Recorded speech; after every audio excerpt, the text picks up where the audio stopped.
दिया जलाने से क्या फल मिलता है। एक बार माता लक्ष्मी भगवान विष्णु से पूछती है, हे स्वामी, तुलसी के पास दीपक जलाने का क्या महत्व है और रोज शाम को तुलसी के पास दीपक क्यों जलाया जाता है? इससे मनुष्य को कौन सा फल प्राप्त होता है? तुलसी के पास दीपक जलाने की विधि क्या है तथा दीपक जलाते समय कौन से मंत्र का उच्चारण करना चाहिए? कृपया आप मुझे विस्तार से बताइए। तब भगवान विष्णु कहते हैं, हे देवी, आज आपने समस्त मानव जाति के कल्याण के लिए बहुत ही महत्वपूर्ण प्रश्न किया है। आपके इस प्रश्न का उत्तर देने से पूर्व मैं आपको एक प्राचीन कथा सुनाता हूँ, जिससे आपको सभी प्रश्नों के उत्तर मिल जाएंगे। इसलिए आप इस कथा को ध्यान पूर्वक सुनिए। इस कथा को ध्यान से पूरा सुनने मात्र से ही मनुष्य को 100 वर्षों तक तुलसी के पास दीपक जलाने का पुण्य प्राप्त होता है। फिर माता लक्ष्मी कहती है, हे स्वामी, मैं इस कथा को सुनने के लिए उत्सुक हूँ। कृपया आप इस कथा को सुनाना प्रारंभ कीजिए। तब भगवान विष्णु माता लक्ष्मी को वो कथा सुनाने लगते हैं। हे देवी, पूर्व काल की बात है। दक्षिण दिशा में तुंगभद्रा नाम की एक बहुत बड़ी नदी है। इस नदी के किनारे पर हरिहरपुर नाम का एक अत्यंत सुंदर नगर बसा हुआ था। उसी नगर में काशी नाम के एक ब्राह्मण निवास करते थे। वे अत्यंत गुणवान, चरित्रवान, धर्म कार्य करने वाले तथा वेदों के मार्ग पर चलने वाले थे।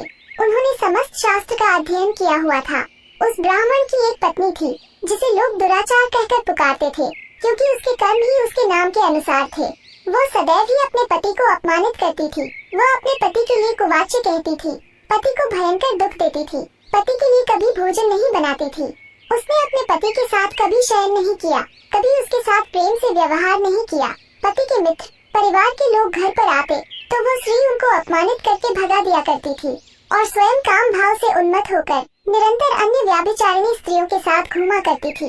उसका मन पति को छोड़कर पराये पुरुषों में लगा रहता था।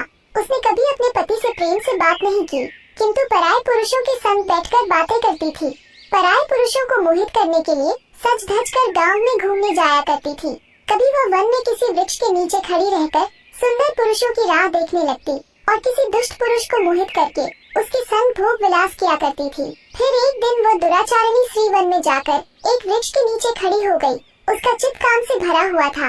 वह किसी सुंदर कामी पुरुष की राह देख रही थी, किंतु बहुत समय निकलने के बाद भी उस स्थान पर कोई पुरुष नहीं आया। इसलिए वो अत्यंत दुखी हो गई और प्रियतम की खोज में इधर उधर देखने लगी। उस दिन उसका सारा परिश्रम व्यर्थ हो गया। वहाँ पर खड़ी होकर वो नाना प्रकार की बातें कहकर विलाप करने लगी। हाय हाय, आज तो इस मार्ग से कोई भी सुंदर पुरुष नहीं आया। अब मैं कैसे अपने काम वासना को शांत करूं? आज की रात कैसे बीतेगी?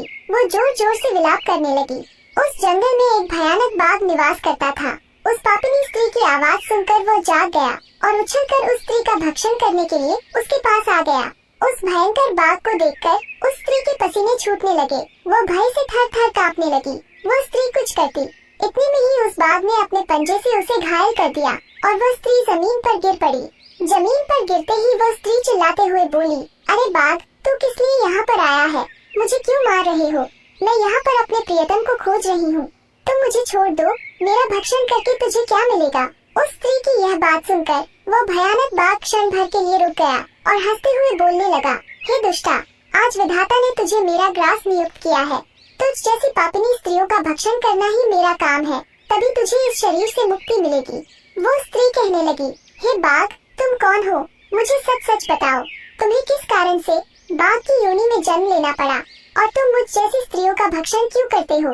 पहले मुझे सारी बात बताओ और फिर मेरा भक्षण करो। फिर बाघ कहने लगता है, हे पापिनी, मैं तुझे मेरे पूर्व जन्म का वृतांत सुनाता हूँ, किस कारण से मुझे बाघ बनना पड़ा। पूर्व काल में दक्षिण देश में एक नदी थी। उस नदी के तट पर एक नगरी बसी हुई थी। उस नगरी में मैं निवास करता था। मैं एक ब्राह्मण का पुत्र था और नदी किनारे बैठकर यज्ञ आदि कार्य किया करता था। मैंने उस जन्म में अनेक पापियों के लिए यज्ञ किया, उन पापियों के घर का भोजन किया। मैंने धन के लोभ से अनेक पापियों के लिए कार्य किया। जिन वस्तुओं का दान ब्राह्मण को नहीं लेना चाहिए, उन वस्तुओं का दान भी मैंने ग्रहण किया और दूसरों से धन लेता था, लेकिन कभी वापस नहीं करता था। इस प्रकार से पाप करते हुए मुझे बहुत साल बीत गए और मैं बूढ़ा हो गया। मेरे बाल सफेद हो गए, आँखें सूज गई, मुंह के सारे दांत गिर गए, लेकिन फिर भी मेरी दान लेने की आदत नहीं छूटी और मैं पाप करता गया। फिर एक दिन मैं धन के लोभ से नदी किनारे गया और अन्य धूर्त ब्राह्मणों के साथ मिलकर हमने लोगों को ठगा।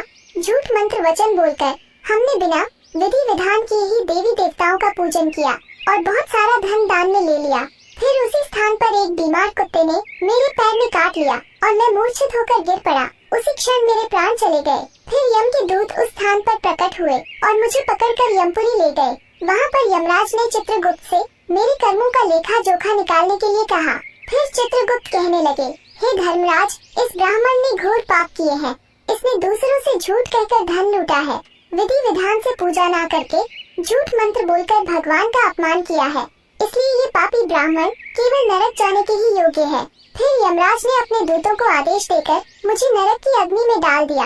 अनेक वर्षों तक नरक की सजा भोगने के बाद मुझे बाघ का शरीर प्राप्त हुआ और मैं इस दुर्गम वन में निवास करने लगा। मैं अपने पूर्व जन्म के पापों को याद करके कभी महात्मा, साधु पुरुष, सती स्त्रियों का भक्षण नहीं करता हूँ। मैं केवल पापी, दुराचारी तथा कुलटा स्त्रियों का ही भक्षण करता हूँ, ताकि मुझे पाप से मुक्ति मिल जाए। इस प्रकार से उस बाघ ने अपने पूर्व जन्म का वृतांत सुना दिया और उस स्त्री से कहने लगा, हे पापिनी, तेरे आचरण से तू कुलटा दिखाई पड़ती है। अपने पति को छोड़कर तू इस वन में अन्य पुरुष के साथ भोग विलास करने के लिए आई है, इसलिए आज तू मेरा ग्रास अवश्य बनेगी।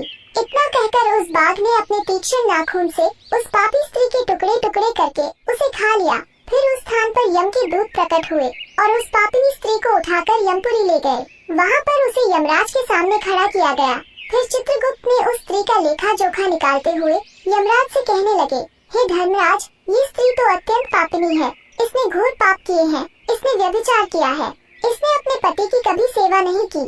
अपने पति को भूलकर पराये पुरुषों के संग भोग विलास किया करती थी। उसके पाप को सुनकर यमराज ने उस स्त्री को अग्नि से भरे हुए कुंडों में डालने का आदेश दिया। अनेक वर्षों तक उसे उस कुंड में पकाया गया। फिर उसे निकालकर दूसरे नरक में डाल दिया गया। इस प्रकार से उसे अनेक वर्षों तक अलग अलग नरकों में डाला गया और नरकों में डालने के बाद वो महापापी स्त्री पुनः पृथ्वी लोक पर आकर चांडाल के रूप में उत्पन्न हुई। चांडाल के घर में जन्म लेकर वह फिर से अनेक पाप करने लगी, व्याभिचार करने लगी, अनेक पापी पुरुषों के संग विहार करने लगी। कुछ समय बाद पूर्व जन्म के पापों के कारण उसे कोढ़ का रोग हो गया और वह भयानक पीड़ा सहन करने लगी। उसका अंग अंग जलने लगा, उसके नेत्रों में पीड़ा होने लगी। इस दुख को सहन करती हुई वह दिन बिताने लगी। फिर एक दिन वह तीर्थ में स्नान करने के उद्देश्य से अनंतपुरा में चली गई। वहाँ पर वह एक आश्रम के बाहर निवास करने लगी। वहाँ उस आश्रम में एक तुलसी का पौधा था। अन्य स्त्रियों को वहाँ पर तुलसी के पास दीपक जलाते हुए देखकर उस पापी स्त्री ने भी वही किया। उसने तुलसी के पौधे के पास एक दीपक जला दिया। फिर उसी रात हृदय घात से उसकी मृत्यु हो गई और यमराज के दूत उसे ले जाने के लिए वहाँ पर प्रकट हुए। जैसे ही यम के दूत उस पापी स्त्री को पाश में बांधकर ले जाने लगे, तभी भगवान विष्णु के दो पार्षद उस स्थान पर प्रकट हुए और उन्होंने उन दोनों को रोक लिया और कहने लगे, हे दूतों, इस स्त्री को तुम छोड़ दो। ये स्त्री नरक जाने के योग्य नहीं है। तुम किसके आदेश से ऐसा अधर्म कर रहे हो? फिर यम के दूत कहने लगे, हे पार्षदों, हम यमराज के आदेश से इस पापी स्त्री को उठाकर ले जा रहे हैं, किंतु आप हमें किस कारण से रोक रहे हैं? ये स्त्री अत्यंत पापी है, इसे नरक में ले जाने की आज्ञा मिली है। फिर पार्षद कहने लगे, हे दूतों, ये स्त्री तो विष्णु भक्त है, यह नरक जाने योग्य नहीं है। इसने शाम को तुलसी के पास दीपक जलाया है, इसी कारण से इसके समस्त पाप नष्ट हो गए हैं, इसलिए अब यह नरक जाने के योग्य नहीं है। ये स्वर्ग जाने की अधिकारी बन चुकी है। पार्षदों की बात सुनकर यमदूतों ने उस स्त्री को उस स्थान पर छोड़ दिया और यमलोक लौट गए। वहाँ जाकर उन्होंने यमराज को सारा वृतांत सुना दिया। फिर भगवान विष्णु के पार्षद उस स्त्री को दिव्य विमान में बिठाकर स्वर्ग लोक ले गए। भगवान विष्णु कहते हैं, हे देवी, इस प्रकार से तुलसी के पास केवल दीपक जलाने मात्र से ही मनुष्य के सभी पाप नष्ट हो जाते हैं। जो स्त्री नित्य शाम को तुलसी के पास दीपक जलाती है, वो सौभाग्यशाली बनती है। उसके पूर्व जन्मों के सभी पाप नष्ट हो जाते हैं। उसे सुख समृद्धि की प्राप्ति होती है। रोज तुलसी के पास दीपक जलाते समय इस मंत्र का उच्चारण करना चाहिए। ओम तुलसी देव्य च विद्महे विष्णु प्रियाय च धीमहि तन्नो वृंदा प्रचोदयात्, जिसका अर्थ होता है, विष्णु प्रिय तुलसी, मैं आपको नमन करती हूँ, आप मुझे उच्च बुद्धि दो। हे वृंदा, आप मेरे मन को रोशन करो। भगवान विष्णु कहते हैं, हे देवी, हजारों अमृत के घड़ों से नहलाने पर भी श्री हरि विष्णु को उतनी तृप्ति नहीं होती जितनी वे मनुष्यों के द्वारा तुलसी का एक पत्ता चढ़ाने से प्राप्त करते हैं। 10,000 गौदान से मानव जो फल प्राप्त करता है, वही फल तुलसी पत्र के दान से पा लेता है। जो मृत्यु के समय अपने मुख में तुलसी पत्र का जल पा जाता है, वो संपूर्ण पापों से मुक्त होकर भगवान श्री हरि विष्णु के धाम जाता है।